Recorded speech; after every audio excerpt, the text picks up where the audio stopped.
Jedlo znamená život. Lenže podľa odhadov Organizácie pre výživu a poľnohospodárstvo Spojených národov viac ako polovica končí v koši. A to ešte skôr, než sa vôbec dostane na náš stôl. Kto je za to zodpovedný? A kto za to platí?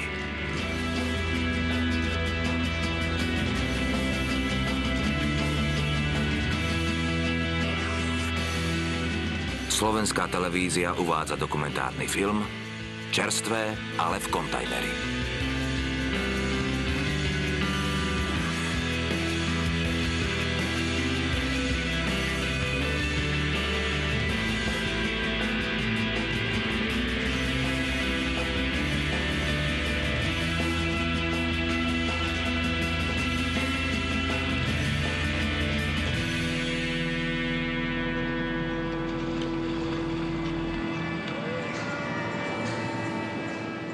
Výber v supermarketoch je zvodný a neodolateľný.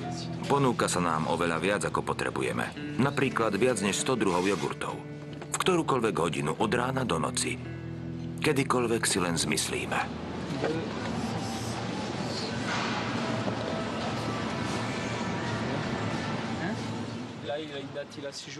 Šesť dní do expirácie trvanlivosti, takže tie jogurty vyhadzujeme. Prečo? Sú to normy hypermarketu Leclerc. Pri jogurtoch platí 6 dní. Áno, je to škoda, ale keď sa nepredali, tak sa nepredali.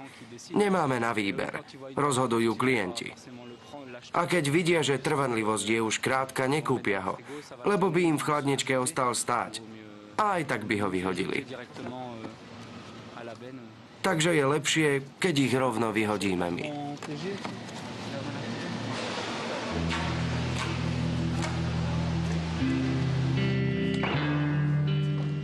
Supermarkety zatajujú, aký majú odpad. Felicitas Schneiderová je výskumníčka z Viedne a patrí medzi tých málo ľudí, ktorým bolo umožnené zmerať množstvo potravinového odpadu v supermarkete. Spoločnosť však nechce byť menovaná.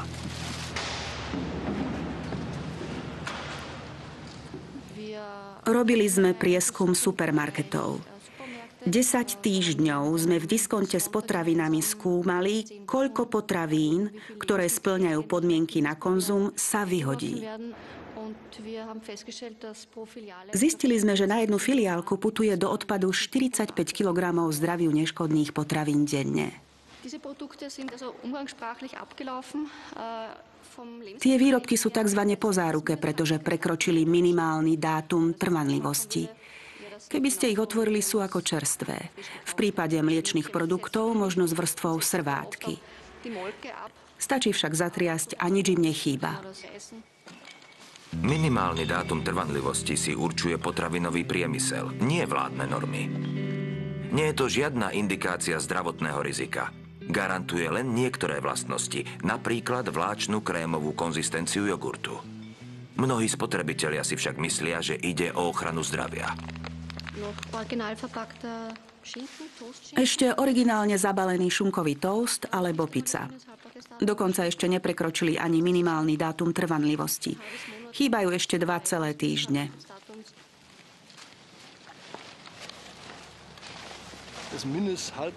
Minimálny dátum trvanlivosti je niečo ako náplast na svedomie. Dáva mi oprávnenie jedlo zahodiť, hoci v 3. svete ľudia hľadujú. Konám tak predsa v záujme zdravia a potom začať od začiatku. Keď vyčistím stôl alebo chladničku, potom môžem opäť radostne utekať do supermarketu, kochať sa v prebytku jedla a zas priniesť domov kopu zbytočných potravín. Väčšina supermarketov nám nedovolila filmovať vyhadzovanie tovaru po záručnej lehote. Nakoniec sme našli jeden vo Francúzsku, ktorý nám to povolil. Nedá sa predpokladať, čo zákazníci kúpia. Je to obrovská škoda. A ešte horšie je to, že jedlo nemôžete ani darovať dobročinnej organizácii, lebo dátumy sú tesné. Nedá sa nič robiť? Vôbec nič. Jedlo putuje rovno do smetí. Je to tak každý deň? Áno. Každé ráno kontrolujem dátumy a triedím podľa nich tovar do odpadu.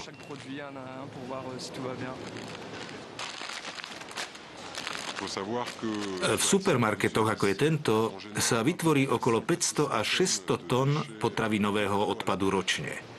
Je to smutné, ale v kontajneroch vidíme potraviny dlho pred vypršaním skutočného dátumu spotreby. Výrobcovia totiž tento dátum skracujú. Hovoria, že ide o zdravotné opatrenia. Fľaša minerálky alebo sóda sa dala pôvodne skladovať rok a pol. Zrazu sa uvádza len pol roka. Keď sa vrecia s odpadom naplnia, tento stroj ich stlačí, aby sa tam vošlo viac. A potom putujú do recyklačnej továrne. Dátum minimálnej trvanlivosti má význam v prípade mäsa, rýb a vaječných výrobkov, ktoré po záruke môžu byť zdraviu škodlivé. Mnohí ľudia sa mylne nazdávajú, že to tak platí aj v prípade iných produktov. Výsledkom je, že sa viac zahadzuje a viac nakupuje. A to znamená väčší obrat. Supermarkety by mohli obmedziť množstvo odpadu tak, že by prispôsobili ponuku aktuálnemu dopytu. A my spotrebitelia by sme naopak mohli prijať fakt, že nemusí byť všetko najčerstvejšie.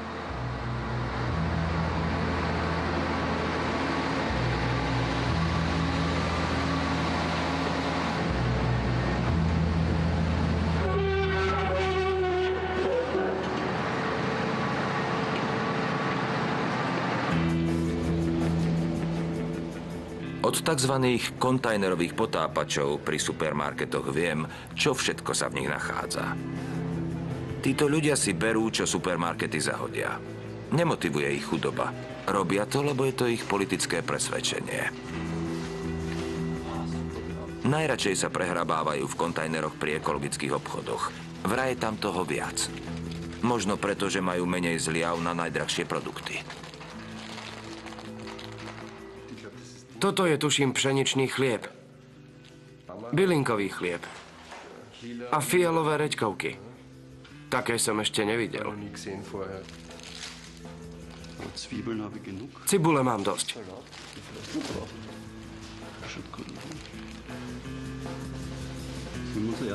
Vezmeme si aj jahody?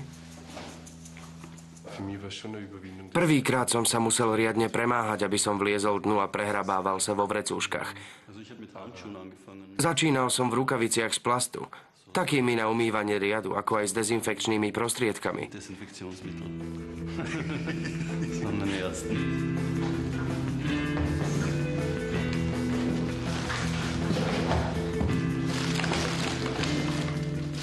V kontajneroch často nachádzajú aj kvety.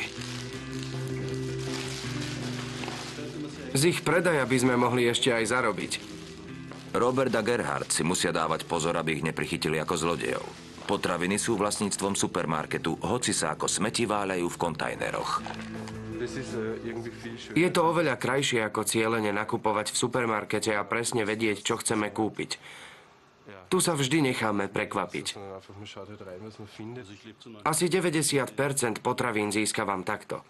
Dokupujem ešte olivový olej. A niekedy nepotrebujem ani ten. Len zo pár vecí, ktoré sa nedajú nájsť pravidelne. Zeleninu nájdeme vždy. Aj ryže je stále dosť. Nakupovať chodievam tak raz za 2 týždne. A minie maximálne 10-15 eur. Je to určitá ideológia. Keď si predstavíte, že každú sekundu zomrie na svete od hladu jedno dieťa, je to môj malý prínos k zmene. Nejem priveľa. A len vyradené potraviny. Musí sa to zmeniť. Vytváranie odpadu je stratégiou supermarketov a obchodu. Človek nakupuje viac, keď je všetkého veľa a dobre to vyzerá. A potom to aj tak zahodí. Čím viac lákavých, pekne vyzerajúcich vecí, tým väčší zisk. To, čo robia supermarkety, je absolútne znehodnocovanie potravín. Logický a dôsledný postoj. No v pomere k množstvu znehodnotených potravín je to len malá kvapka vody v oceáne.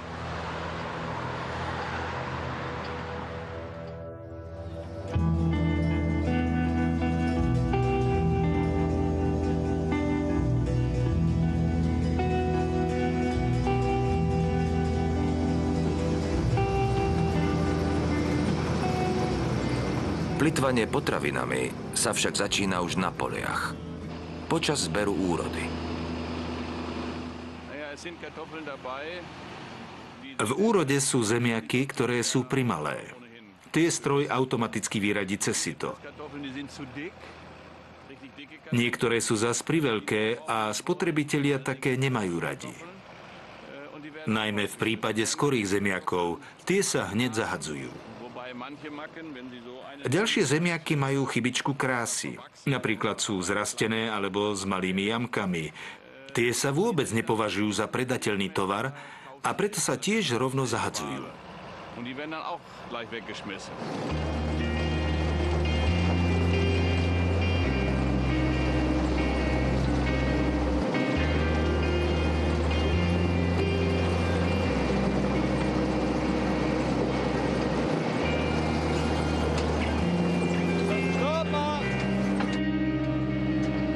Kante mit dem Wetter, mit dem Boden.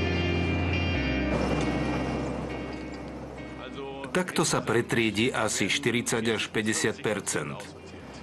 Ostanú ležať na poli a je ich tak veľa, že kto o tom nevie, môže si pomyslieť, že ešte ani neprebehol zber.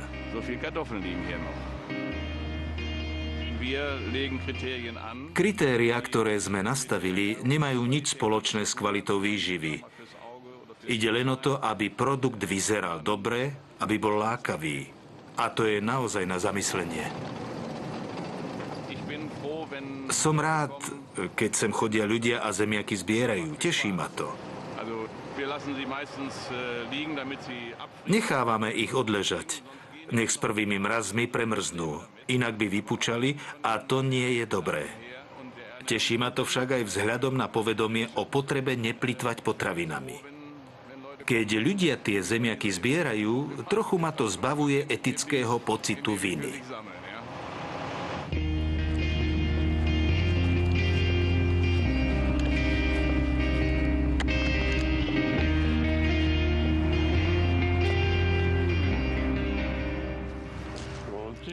Áno, oplatí sa to.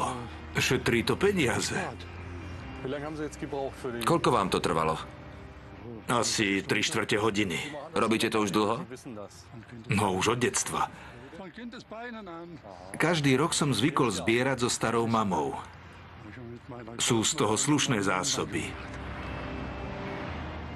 Ak vydržia na zimu, je to dosť.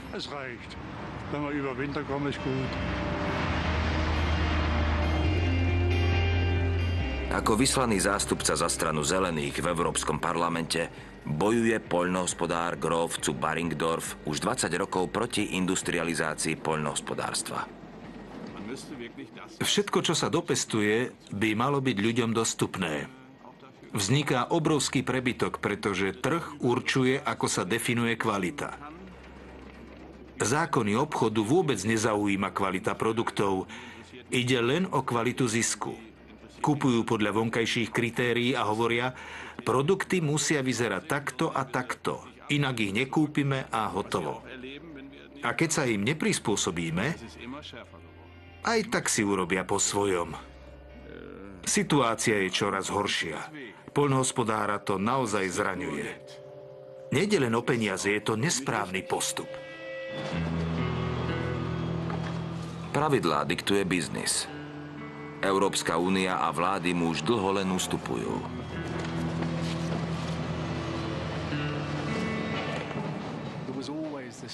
Poznáte ten príbeh o zakrivených uhorkách. Európska únia uzákonila prirodzené zakrivenie uhorky, hoci trh požadoval uhorky rovné.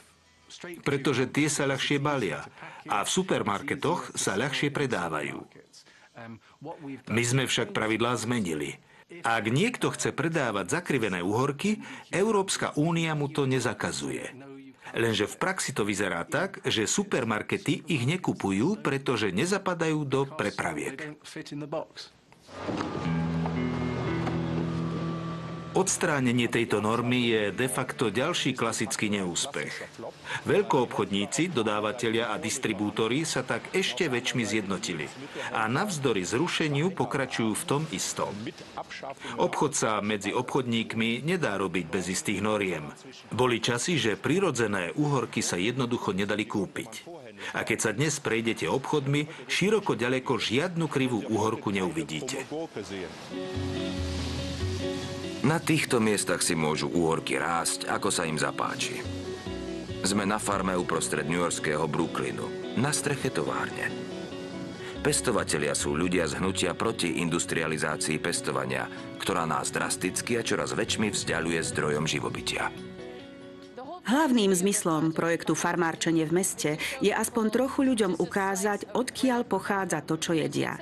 Samozrejme, Brooklyn sa zo 6 vajíčok nenaje, ale môžu vidieť to, ako sliepka vajíčko znesie. Koľko Newyorčanov to vidí?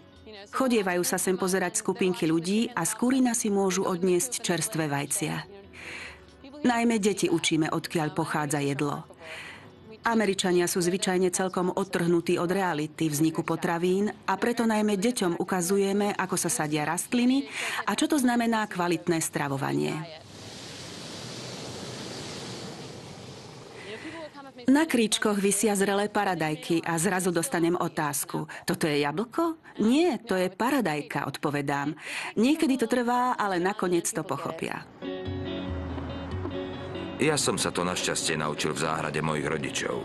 No ako sa to majú naučiť deti vo veľkých mestách?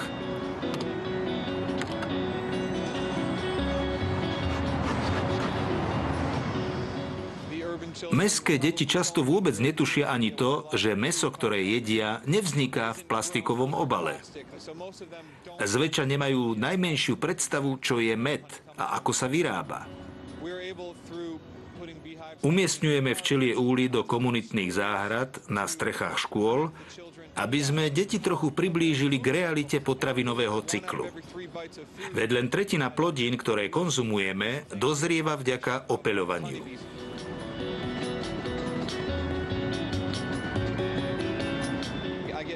V mojich úľoch v Manhattane a Brooklyne vyrábam úžasný citrusový a fantastický metový med.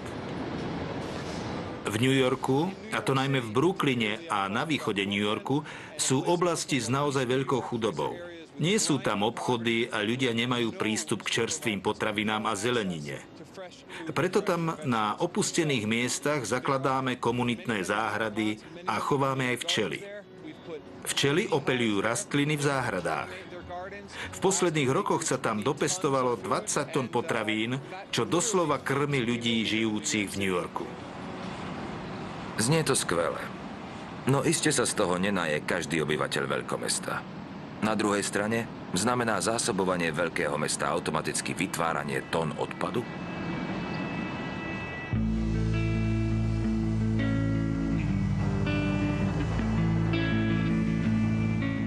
Maloobchod sa takmer celkom dostal do rúk veľkých korporácií a tie požadujú štandardizované potraviny. Vo všetkých supermarketoch nakupujeme zeleninu bez chuti, ktorá sa podobá ako vajce vajcu.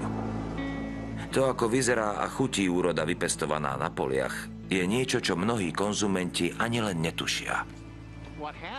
V Spojených štátoch amerických prichádzame na farmách o 5 až 10% všetkých potravín len preto, že sa zahadzujú. Vezmete plodinu a zahodíte ju, hoci je celkom zdravá a nič jej nechýba.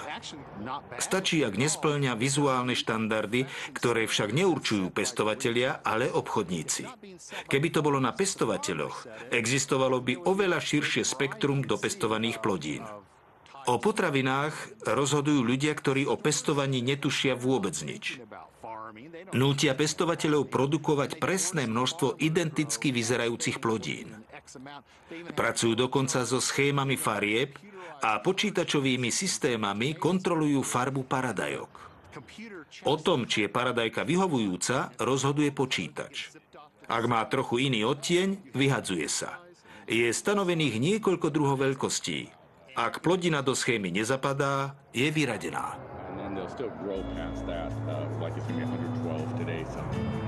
Existuje spôsob, ako prelomiť korporátne štandardy predaja?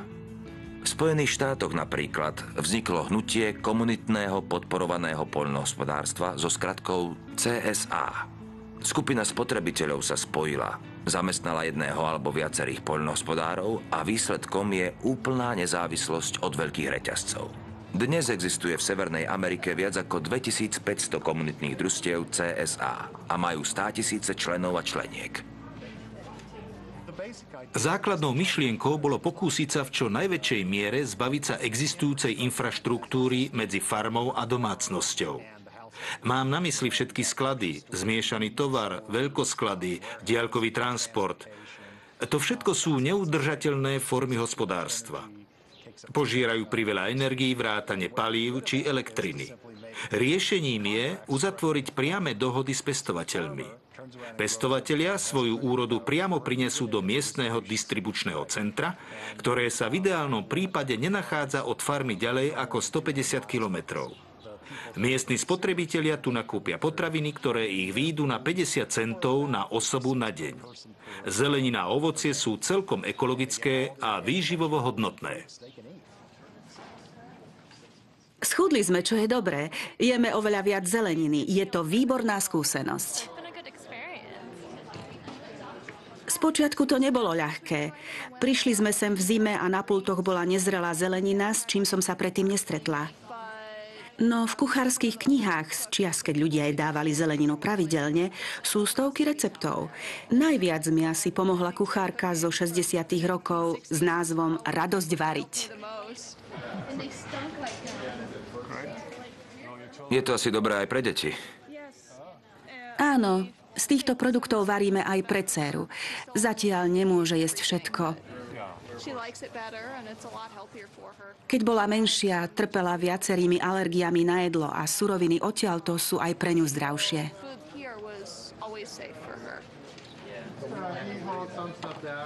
Farmári si dokážu veci vážiť. Dorábajú potraviny a vedia, že pochádzajú zo živých foriem, ktoré zabíjajú. I v prípade fazule ide o život, ktorý zabíjame, aby sme mohli žiť. Vzniká tu úcta k životu. Ten život si vážime a nechceme ho zabíjať zbytočne. Nechceme ním mrhať. Je to ako mrhanie vlastným životom alebo znehodnocovanie života iných a to robiť nechceme. Odtrhnutie človeka od priameho kontaktu s pôdou spôsobilo, že sa úcta k životu takmer vytratila. Väčšina ľudí si vôbec neuvedomuje, že jedlo pochádza zo živých organizmov. Aj ďalšia myšlienka na znižovanie potravinového odpadu pochádza zo Spojených štátov a testovala sa v nemocniciach. Skôr ako zvyšky jedla z kuchyň vysypú do odpadu, odvážia sa a zaznamenajú do počítača. Elektronické monitorovanie pomáha kuchyniam lepšie odhadnúť množstvo denného dopytu. Keď ráno príde kuchár, ktorý robí raňajky, bežne pripraví o 2 panvice praženice navyše. Teraz už vie, že to vôbec nie je nutné a zákonite sa mení aj príprava jedál a prístup k vareniu. Kuchári si zároveň lepšie uvedomujú zmysel svojej práce. Takýmto spôsobom sme už na jedle ušetrili asi $40 000. Vďaka tomu, že sme vážili množstvo nedojedených zvyškov. Ročne o 1/3 vyhodených potravín menej. Tento koncept si medzičasom osvojili aj iné jedálne a reštaurácie v Spojených štátoch. Počítačovo riadený systém kontroly sa zatiaľ do Európy nedostal. No ani tento spôsob nedokáže celkom zamedziť mrhaniu potravinami, ktoré ostáva závažným ekologickým a hospodárskym problémom.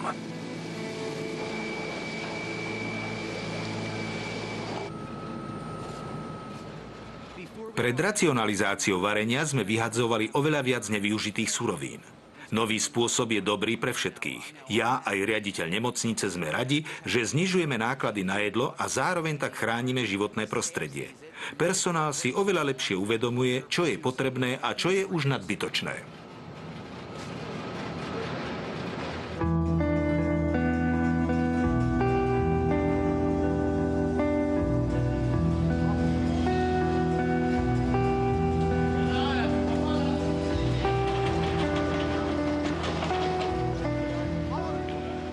Naše obchody predvádzajú potravinový prepych pochádzajúci z celého sveta. Aj tu v Rangis, nedaleko Paríža. najväčšom svetovom veľkoobchode s poľnohospodárskymi výrobkami. Tony Apfelbaum zaznamenáva všetok tovar, ktorý sa nespotrebuje. Od exotických citrusov až po morské ryby. Kým sa tieto produkty dostanú do nášho gurmánskeho raja, prekonajú tisícky kilometrov. Máme tu 880 prepraviek pomarančov. Ich celková hmotnosť predstavuje 8800 kg. Na požiadanie veľkoobchodníka vystavujem povolenie, že sa môžu znehodnotiť. Ide o likvidáciu viac ako 8 tón tropického ovocia. 8 tón? Veľa? Nie. V podobných veľkoskladoch to nie je žiadne neobvyklé číslo. Často ide o oveľa väčšie množstvá. Tak to chodí.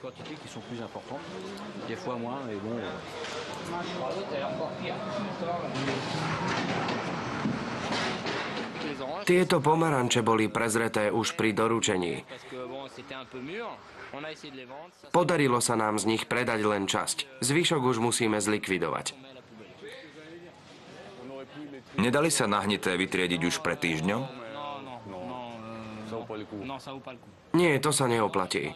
Keby bol načatý len jeden pomaranč v debničke, tak možno áno, ale kvôli pár kúskom sa nebudeme namáhať. Buď sa ich podarí predať lacnejšie, alebo ich posielame do odpadu.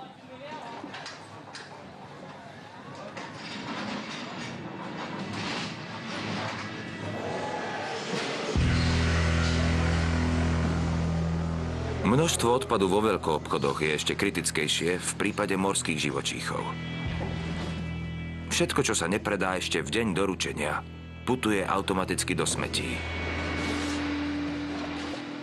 Čerstvé a už na skladke.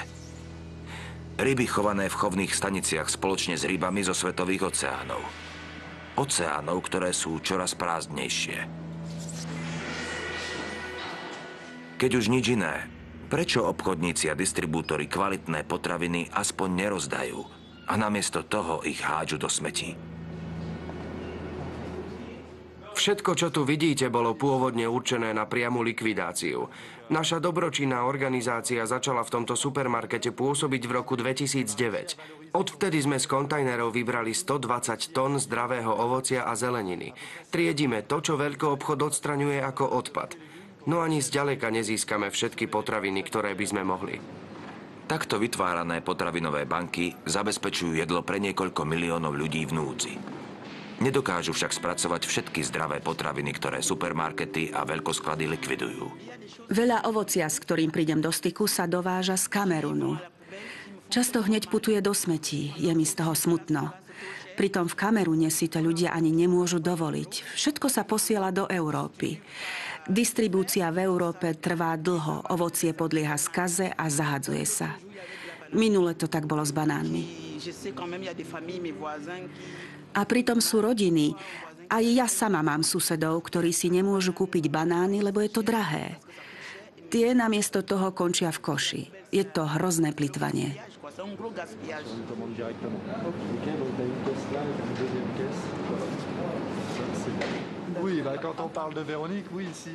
Keby bolo triedenie len na Veronike, nikdy by sme nič nezahodili. Dokonca ani vážne nahnité plody. Často nám rozpráva, ako je to u nej doma v Kamerune. Že tam majú k potravinám celkom iný vzťah, ako máme my. A má pravdu. My sme naozaj stratili úctu voči tomu, čo znamená jedlo. To nejde do koša. Je to dobré. Tam to nie je dobré. Toto je zhnité. Toto je dobré.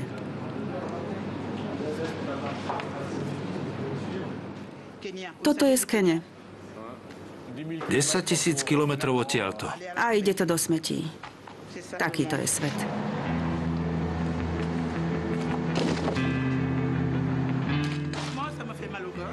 Mňa z toho boli pri srdci. Boli ma to, lebo sú tam ešte dobré potraviny. Mnohí ľudia chodia do kontajnerov hľadať jedlo pre svoje rodiny. Ale potom sem dali mrežu, tá tu predtým nebola. Len od minulého týždňa.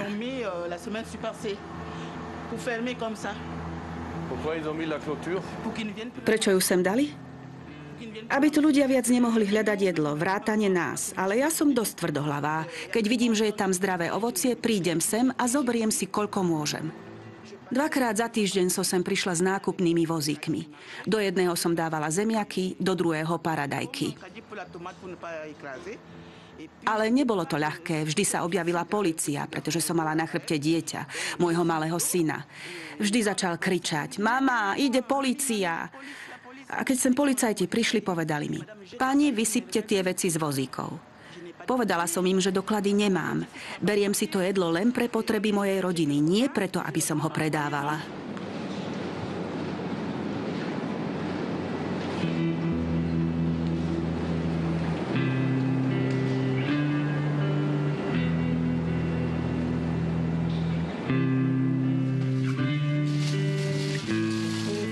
Tak vidíte, čerešne. Ako sa povie pór po nemecky? Lauch? Po francúzsky je to le poireau. Aj vy beriete veci z obchodu? Myslíte domov? To je zakázané. Keby ma prichytili, mala by som vážne problémy. Našťastie máme milého šéfa. Niekedy nám dovolí pár vecí zobrať. Ako ten zemiak minule? Už som zobrala ďalší. Mám ich viac. Nerada plitváte. Tam dole mám ešte ďalšie zemiaky. Veronika ale medzičasom prišla o prácu. Nedokázala plniť príkazy šéfa v parížskom potravinovom veľkoobchode. Rozdiely v názoroch, ktoré potraviny ešte sú dobré a ktoré sa musia zahodiť, boli jednoducho priveľké. Veronik žije s 2 deťmi, dlhoročným partnerom a bratancom v dvojizbovom byte. V domácnosti sa nič nezahadzuje, všetko sa istým spôsobom recykluje.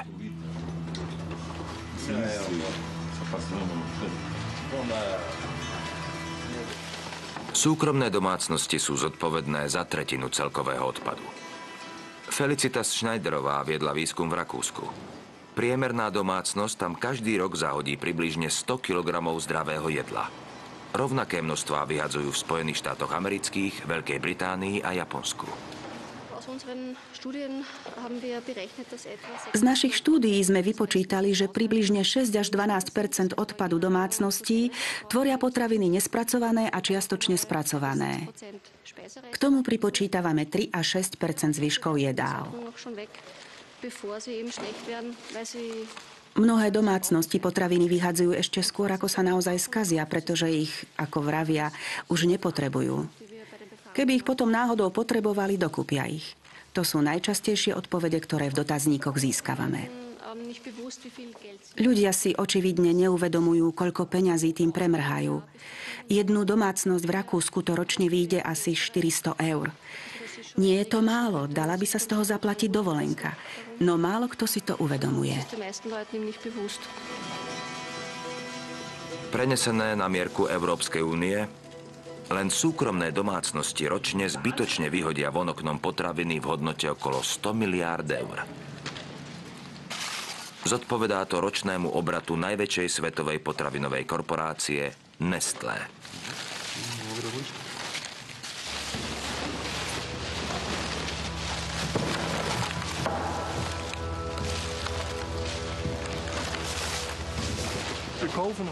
Nekupujeme veci, ktoré nevyhnutne potrebujeme, ale veci, ktoré by sme možno raz mohli potrebovať. Zásobujeme sa na tie najnemožnejšie situácie. Chceme byť pripravení na akúkoľvek náladu. A preto nakupujeme priveľa. Stále dookola sa vraciame k tomu obrovskému množstvu možností, ktoré sú pre náš úzky život priširoké. A potom musíme zahadzovať.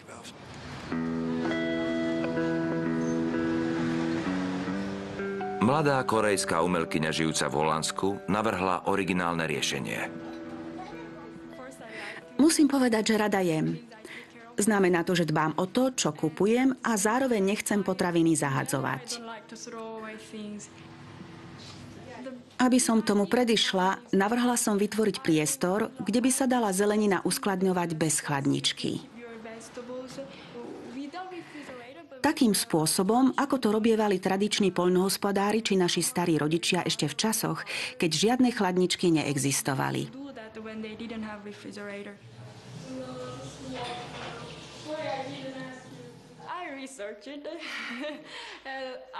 Robila som výskum. Rozprávala som sa s rôznymi ľuďmi a navštevovala som ich kuchyne.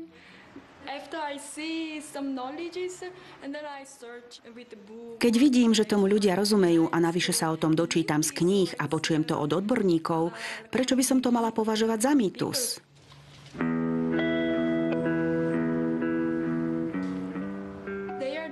Toto je zelenina, ktorá pod istou teplotou zamrzá.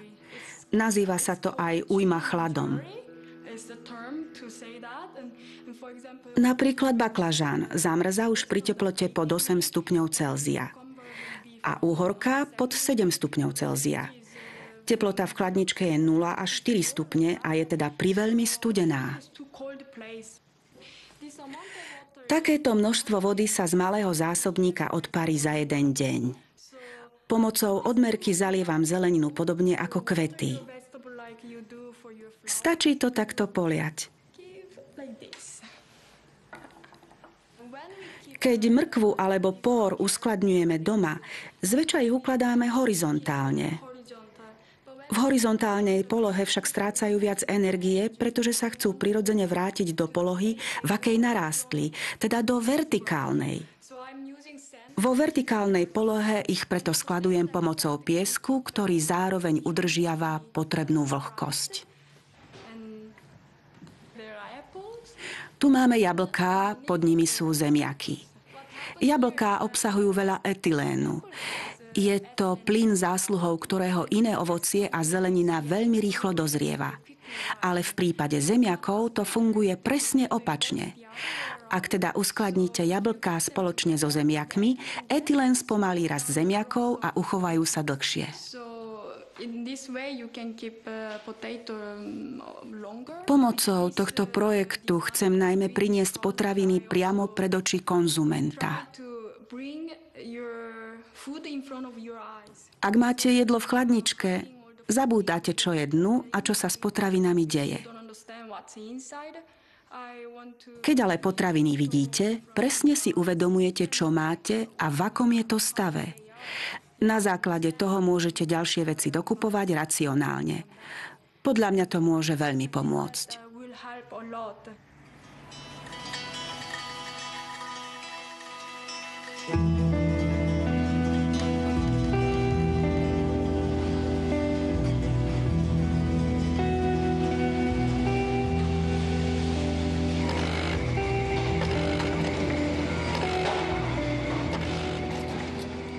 Vyrábané potraviny, najmä chlieb, sa vyhadzujú mimoriadne často. Každý pekár o tom vie, ale len málo ktorý je ochotný o tom rozprávať. Ešte v 70. rokoch existovalo asi 10 druhov chleba a 5 druhov žemiel. Dnes je to celkom inak. Podľa výrobného plánu napečieme zhruba 60 druhov chleba a 30 druhov žemiel, zväčša za jeden deň. Vyžaduje si to dobrý plán. Ten podmienujú odberatelia, ale dá sa to len ťažko presne vypočítať.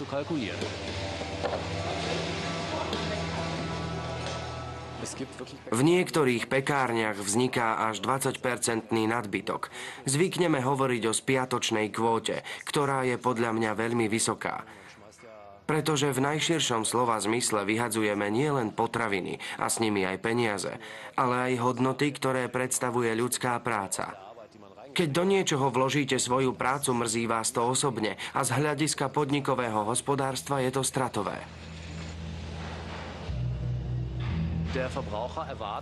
Spotrebiteľ očakáva o istej hodine plné regály s chlebom a pečivom. Existuje veľké množstvo pekární a naše predavačky pričasto počúvajú kritiku, ak je požadovaný tovar vypredaný. Zákazníci nebývajú veľmi prispôsobiví a namiesto toho, aby si kúpili niečo iné, idú k ďalšiemu pekárovi. Viem z vlastnej skúsenosti, že keď sme mali v jednom supermarkete predsunutý stánok s chlebom, vedenie supermarketu nám veľmi kládlo na srdce, aby boli regály plné aj večer. Aj v nájomnej zmluve sa uvádza, že chlebový regál má byť plný do 6:30 večer.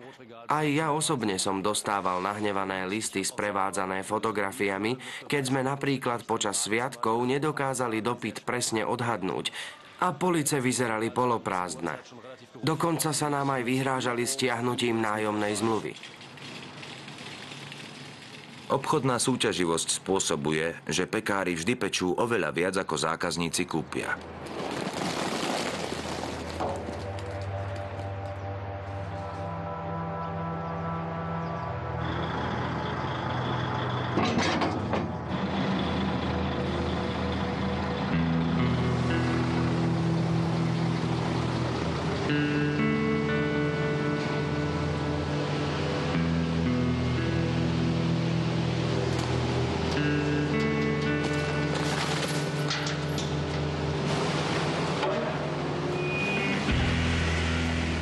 V celej Európskej únii sa každý rok vyhodia 3 milióny tón pečiva.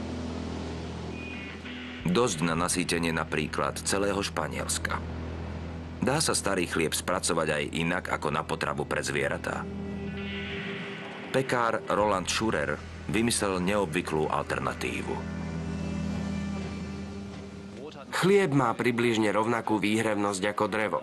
Zmes, ktorú vyrábame z chleba a drevených pilín, vynikajúco horí a získavame tak ideálnu výhrevnú teplotu našich pekárenských pecí. Poznám pekárne, ktoré majú dvojnásobný nadbytok ako my. Je v tom podľa mňa veľký energetický potenciál. Keby všetky pekárne v Nemecku využívali odpad na vykurovanie tak ako my, mohli by sme zavrieť aspoň jednu atómovú elektráreň.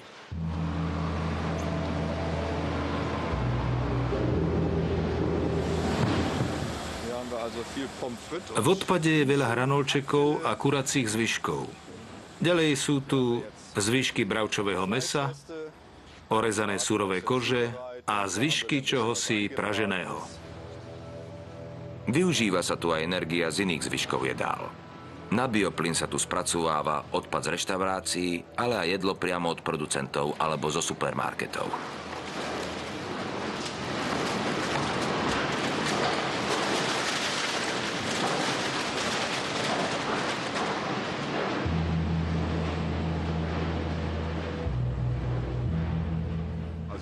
Pre nás sú zaujímavé najmä látky obsahujúce alkohol a cukor. Napríklad Coca-Cola alebo jablkový mušt. Sú veľmi vhodné na tvorbu baktérií. A čo sa páči baktériám, je dobré aj pre fungovanie továrne.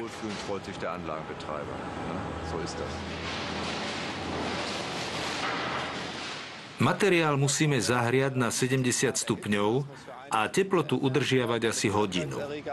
Tým sa znehodnotia pôvodcovia chorôb a materiál ďalej smeruje do týchto veľkých kontajnerov. V nich sa nachádzajú špecifické baktérie, ktoré požerú organické zložky a tým vyprodukujú plyn. Plyn uskladňujeme v dočasných rezervoároch a potom ho využívame v motoroch, ktoré vyrábajú elektrinu a teplo.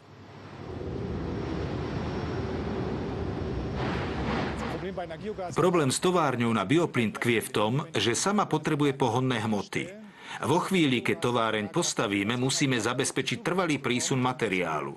Skutočný problém sa tým odsúva. Keď predáme viac, ako je potrebné, znamená to, že niekde na druhom konci planéty sa vytínajú lesné plochy, aby sa získala poľnohospodárska pôda a viac sa pestovalo. To, že sa tu snažíme zmierňovať naše konzumné návyky, sa negatívne odrazí niekde inde.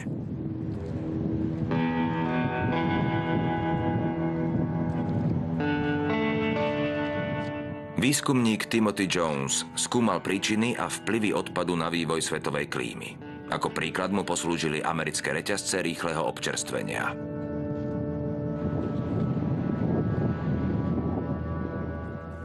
V tomto vrecku je kúra. Je zo včera, asi ho pripravovali na neskorú večeru.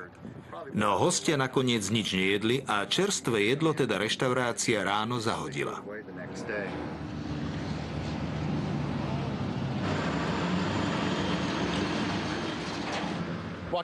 V lokálnych podnikoch sa prevádzka usiluje ponúkať jedlo po celý deň, pretože vznikali situácie ako v predajniach s hamburgermi, že v istú chvíľu boli v ponuke len kuracie rezance. To sa ľuďom nepáči a prevádzkari zákazníkov neradi hnevajú. Povedia si, že spravia mrazené zásoby a do nepríjemnej situácie sa už viac nedostanú. Nakoniec to však aj tak zahodia. Veľmi často sú preto veľké kontajnery plné mrazených a nepoužitých hamburgerov, kureniec a iných surovín. Podobné správanie má ťažké dopady na svetovú klímu.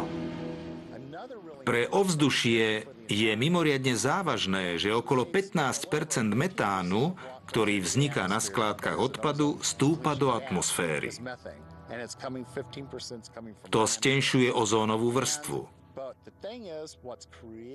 A najviac metánu na skládkach vzniká v poslednom desaťročí práve z množstva potravín, ktoré sa rozkladajú. Lenže potravinový odpad sa spolupodieľa na globálnom otepľovaní klímy ešte skôr, ako skončí na skládke. Kvôli produkcii potravín sa míňa nesmierne množstvo energií a vytínajú sa obrovské plochy lesov, čo otepľovanie urýchľuje. Poľnohospodárstvo vyprodukuje až tretinu všetkých skleníkových plynov. V boji proti klimatickej katastrofe by sme s trochou hospodárnosti mohli urobiť veľké kroky. Keby sme potravinový odpad znížili o polovicu, malo by to na redukciu skleníkových plynov podobný efekt, ako keby sme o polovicu znížili automobilovú dopravu.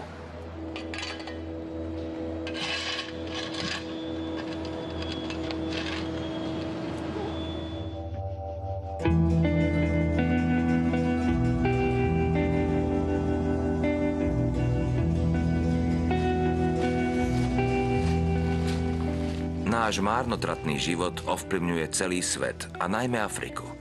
Sme v Kamerune, kde sa pestujú banány určené pre Európu.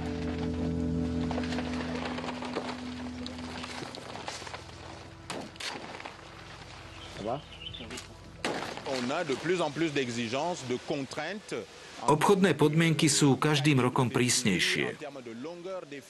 Diktujú nám úplne všetko, aké má byť ovocie dlhé, aké široké, a dokonca aj to, koľko kusov má byť na jednej stopke. Za následky toho platí konzument. Banány, ktoré nezodpovedajú týmto štandardom, nám obchodníci buď posielajú naspäť, alebo ich likvidujú. Na plantáži, kde sa práve nachádzame, sa v priemere vytriedí 8% banánov. Pridajme k tomu straty, ku ktorým dochádza počas zámorského transportu. No ešte horšie je, že kvôli našim banánom, ktoré končia v koši, sa odoberá pôda drobným miestnym poľnohospodárom. Papájové stromy miestnych ľudí stoja hneď vedľa banánovej plantáže. Banánová plantáž sa rozrastá. Drobným poľnohospodárom už neostáva viac ako 63 hektárov.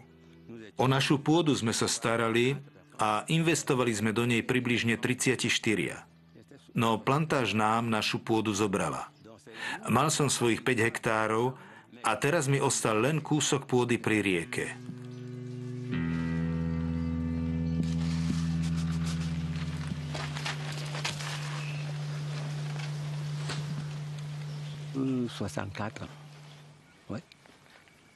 Mám 64 rokov a nemám dosť pôdy, aby som uživil svoju rodinu. Vidíte tie jazvy na perách? Mám maláriu. Príďte nás navštíviť, ukážem vám, ako maláriu liečime. Len pomocou byliniek lieky si nemôžeme dovoliť. Skoro vôbec nejeme. Opýtajte sa mojej ženy a detí, či niekedy jedávame mäso. Ani len raz do roka. Poľnohospodári z dediny Niombe sa rozhodli o svoju pôdu bojovať. Dali dokopy všetky dokumenty a najali si právnika z ďalekého hlavného mesta. Lenže ich proces sa na súde bezúspešne vlečie už 16. rok. Všetci vedia, že Afrika je chudobná, preto skupujú našu pôdu. Podľa zákona patrí všetká pôda v Kamerune štátu. No keď k nám zavíta nadnárodná spoločnosť, vláda im aj napriek zákonu pôdu v podstate daruje. Prenajmú si ju na 100 rokov. Myslíte si, že priemerný vek obyvateľov Kamerunu je 100 rokov? Samozrejme, že nie. Keď vám na 100 rokov ukradnú pôdu, vyhladuje celá dedina. Väčšina ľudí zomiera ešte pred završením 50. roku života. A bez pôdy.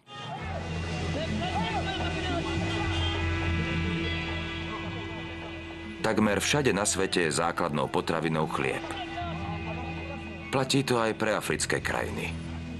Narastajúce ceny pšenice preto v mnohých z nich vyvolali tzv. Chlebové nepokoje.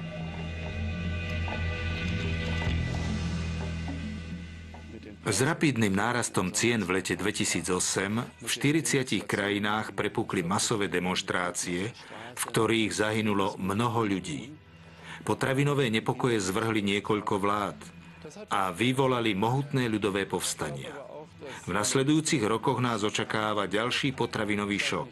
Presne sa to nedá odhadnúť, ale situácia bude opäť hrozivá.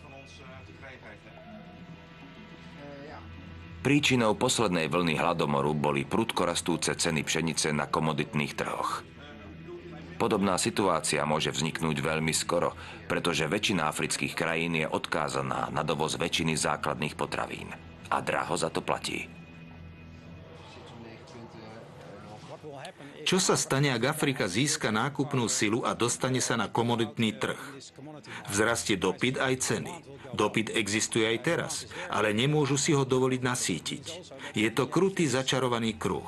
Ak ľudia nedokážu platiť ceny, stúpajú ešte viac. Zo strany ponuky sa však podmienky nemenia. A to je podstata problému. Dopyt po obilí na svetovom trhu bude v nasledujúcich rokoch ďalej stúpať. A v našich priemyselných krajinách pritom polovica toho dopytu končí v kontajneroch na smeti.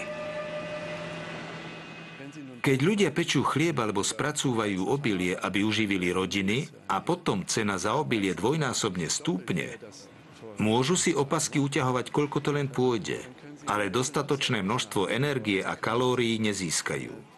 Je to prípad mnohých miliónov hladujúcich ľudí na svete a na príčine je rast cien. Za ten rast sme zodpovední aj my samotní. Možno si poviete, ale veď tvrdý chlieb a žemle z večere predsa nebudeme posielať deťom do Afriky alebo do Bangladeša. Samozrejme, že nie. Lenže my im tam posílame negatívnymi cenovými výkyvmi hlad. S každým vyhodeným jedlom stúpajú vo svete, aj u nás, ceny za potraviny. A čím viac zahadzujeme, tým je cena vyššia. Naše plytvanie potravinami tak nepriamo vedie k hladomoru v rôznych kútoch sveta.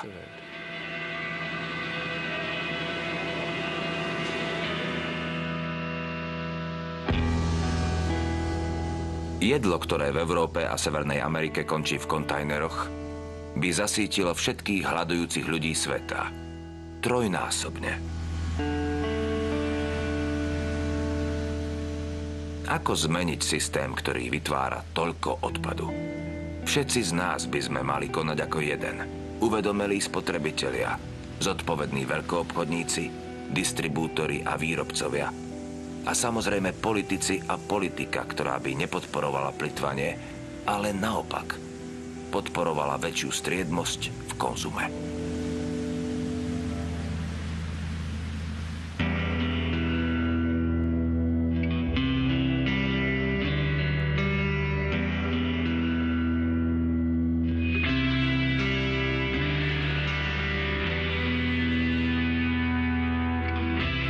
Na slovenskom znení spolupracovali Miloslav Kráľ, Ladislav Konrád, Žaneta Švoňavská, Jakub Rúžička, Hana Sokolíková, Silvia Rupeltová, Tatiana Štepánek, William Tokár a Juraj Ploskuňák. Slovenské znenie vyrobila Slovenská televízia pre rozhlas a televíziu Slovenska 2012.